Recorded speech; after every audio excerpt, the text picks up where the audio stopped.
Bonjour à tous et bienvenue pour Ici l'Europe. C'est ici que ça se passe au Forum de la paix à Paris pour discuter de solutions multilatérales pour un monde plus apaisé. Et nous avons le plaisir d'être aujourd'hui en compagnie de Josep Borrell, le chef de la diplomatie européenne. Bonjour Monsieur Borrell, je rappelle que vous avez été ministre à de très nombreuses reprises dans des gouvernements socialistes, ancien président du Parlement européen également.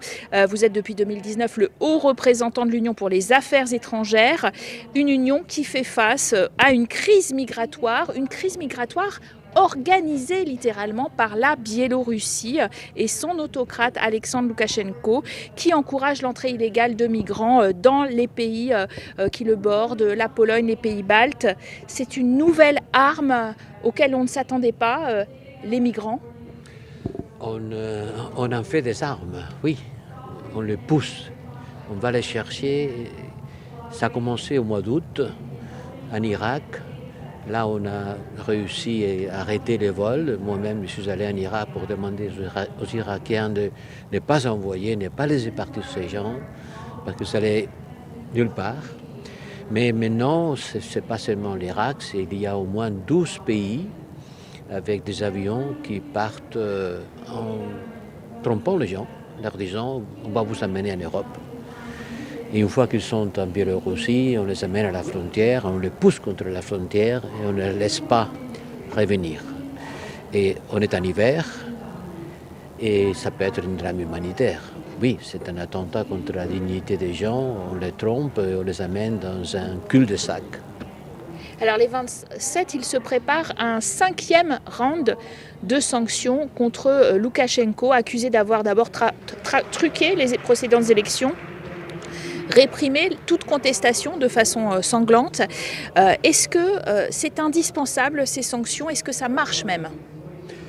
Ça marche autant que ça peut marcher, parce que c'est des sanctions qui portent sur les dirigeants, qui ne touchent pas le peuple de la Biélorussie, qui est déjà dans une situation difficile.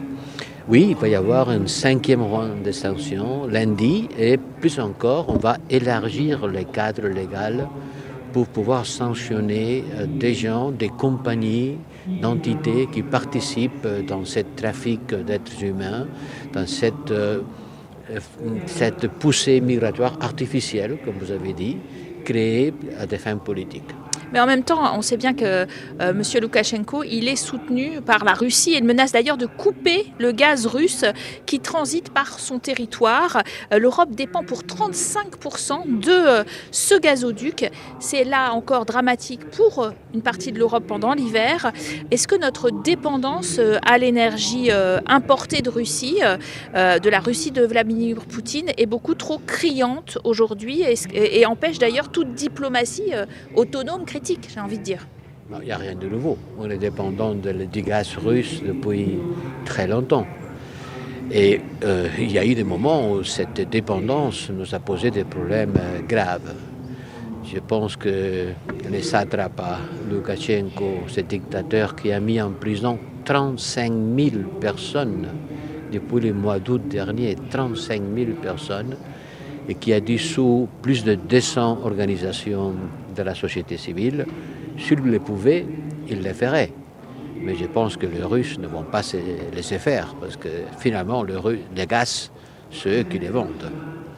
Justement, Vladimir Poutine qui organise des exercices militaires, l'Ukraine qui réarme. Est-ce qu'on est à même de sécuriser ce flanc Est, même via l'OTAN, j'ai envie de dire, ou même les Européens en tant que tels? Les Européens doivent savoir que nous habitons dans un monde difficile et dangereux, et que de Gibraltar à la mer Baltique, on est entouré par un cercle où il se passe beaucoup de choses.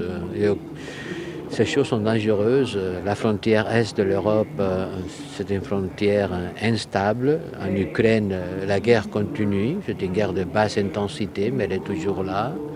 Dans le Caucase, on a eu des guerres récentes. Dans la frontière des pays baltes et la Russie, il y a une tension permanente.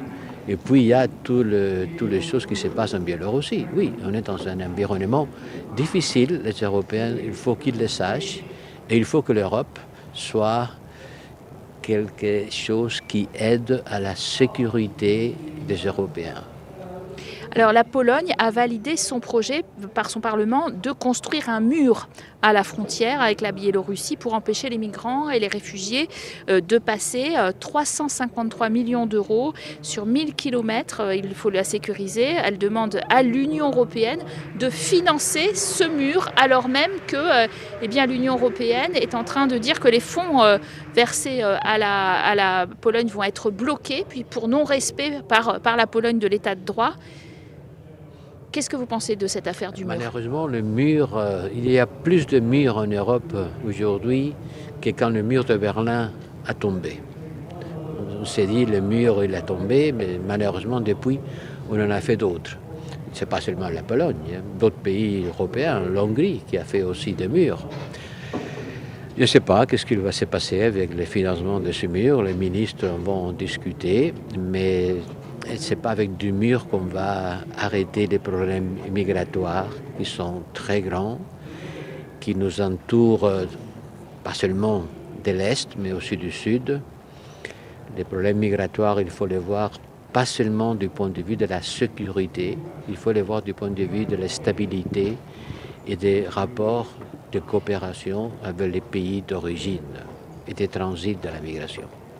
Alors la débâcle en Afghanistan, qui aurait dû produire d'ailleurs aussi un problème migratoire, elle vous appelle, elle vous amène à lancer un appel à une boussole stratégique, c'est-à-dire qu'on sache exactement ce que veut l'Union européenne par elle-même, indépendamment des États-Unis, des autres grandes puissances. Et notamment, vous insistez sur une capacité de déploiement rapide de l'Union européenne de 5000 hommes d'ici 2025. Ça aurait changé quoi d'abord pour l'Afghanistan ? Et puis, ça reste un sujet qui divise. Qu'est-ce que c'est qu'une boussole? Une boussole, c'est quelque chose qui vous aide à trouver votre chemin. Alors, je pense que l'Europe a besoin d'un instrument, des capacités, des moyens pour trouver son chemin dans un environnement, on vient d'en parler, chaque fois plus difficile et plus dangereux. Notre environnement devient un paysage où l'Europe doit se trouver des moyens de se défendre. Évidemment, la défense européenne, c'est l'OTAN, mais à part l'OTAN, il faut avoir des moyens complémentaires, pas substitutifs, pas alternatifs, complémentaires, de façon que les Européens puissent faire face à des crises dans son environnement que personne d'autre va résoudre. Il n'y a pas seulement que la force militaire, vous venez de dire 5000 hommes, oui, il y a aussi les attaques cybernétiques, il y a les attaques hybrides, il y a la nouvelle guerre qui se fait dans l'espace. Il faut lutter contre la désinformation. Il y a beaucoup de dangers qui ne sont pas strictement militaires dans le sens classique du terme, mais il faut avoir les moyens aussi d'intervenir militairement quand il le faut. En même temps, l'Europe à 27, elle compte des pays neutres qui ne sont pas prêts finalement à jouer sur ce terrain militaire. Est-ce que du coup il faut avancer à un plus petit nombre de pays? Ce n'est pas nécessaire que tout le monde intervienne. D'ailleurs, les traités le prévoient. Les traités prévoient que si l'Union européenne décide de faire quelque chose dans le domaine militaire et de la sécurité, ce n'est pas nécessaire que tous les pays interviennent. Il faut qu'il y ait un certain nombre disposés à le faire parce qu'ils ont la capacité, ils ont la volonté politique. Oui, il y a des pays de l'Europe qui ne sont pas dans l'OTAN, il y a des pays dans l'OTAN qui ne sont pas dans l'Europe. C'est pour ça que le dialogue entre les États-Unis et l'Europe doit se faire en dehors de l'OTAN, tout en gardant l'OTAN comme un instrument fondamental de notre sécurité. Il y a des pays européens qui doivent être capables d'organiser une défense européenne, comme je vous dis, pour faire face à des problèmes que ce n'est pas l'OTAN qui va les résoudre. On a beaucoup parlé du fait que le multilatéralisme, finalement, il avait été mis en cause par un président américain, Donald Trump, et qu'on allait revenir à de meilleures pratiques, un meilleur dialogue et peut-être justement une meilleure coopération, même à travers l'OTAN. Est-ce que c'est le cas vraiment de cette présidence Biden, dont on se demande quand même si elle n'est pas dans la continuité de America First, l'Amérique d'abord? Vous ne pouvez pas savoir combien de choses ont changé entre l'administration Trump et l'administration Biden. Regardez, les États-Unis sont revenus à l'accord de Paris sur le climat, sont en train de revenir à l'accord sur le nucléaire iranien. Rien qu'avec ces deux choses-là, le monde serait un monde beaucoup plus sûr. Les rapports transatlantiques, oui, on a eu des problèmes récemment, mais ils sont bien meilleurs qu'avant. On n'a plus entendu dire que l'Europe, c'est une sorte d'ennemi des États-Unis. Mais ce n'est pas sa priorité peut-être, toujours pas. La priorité des États-Unis, c'est certainement aujourd'hui dans l'Indo-Pacifique. C'est là que vont se passer les choses dans ces siècles. Ce siècle, ça sera le siècle de l'Asie et, qu'on veuille ou pas, de la confrontation entre la grande puissance américaine et la puissance émergente chinoise. Mais cela ne veut pas dire que les rapports transatlantiques soient moins importants. Tout au contraire. Je pense que maintenant, les rapports transatlantiques, il a une très bonne santé. Alors, une conférence internationale se tenait à Paris sur la Libye pour donner une impulsion aux élections du 24 décembre, élections présidentielles, suivies d'élections législatives. Est-ce que l'Union européenne, vraiment en Libye, joue pleinement son rôle ou on est toujours finalement à la merci des stratégies combinées de la Russie ou de la Turquie aujourd'hui? On n'est pas les seuls acteurs en Libye. Il y a la Russie et la Turquie aussi qui ont des troupes sur le terrain. Mais si les élections se tiennent le 24 décembre, ça sera grâce à l'Europe. Et on fera tout pour que ça se passe. Et on les aidera. On a quand même une mission navale, la seule qui s'occupe de lutter contre les trafics d'armes. On a des missions de police qui aident les autorités libyennes. C'est évident qu'on n'est pas seul.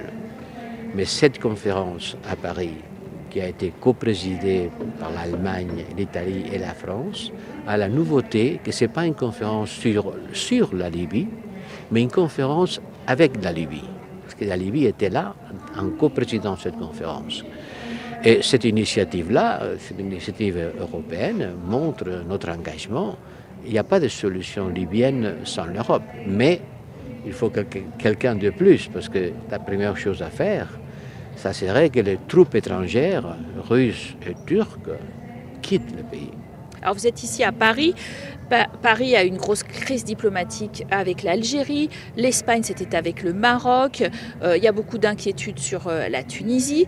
Est-ce qu'on s'occupe suffisamment, l'Union européenne, de ce voisinage sud? Ce sont quand même nos voisins les plus immédiats. Mais les choses ne se sont pas beaucoup améliorées malgré beaucoup d'années de partenariat méditerranéen. Il n'y a pas dans le monde une frontière aussi inégale que la Méditerranée, d'un côté et de l'autre, du point de vue de la richesse, du point de vue de l'âge des citoyens, du point de vue de la poussée démographique. Il n'y a pas une montagne, une rivière, une mer qui sépare deux mondes aussi inégaux. Et il faut combler ces fossés. Il faut aider au développement de nos voisins de l'Afrique du Nord.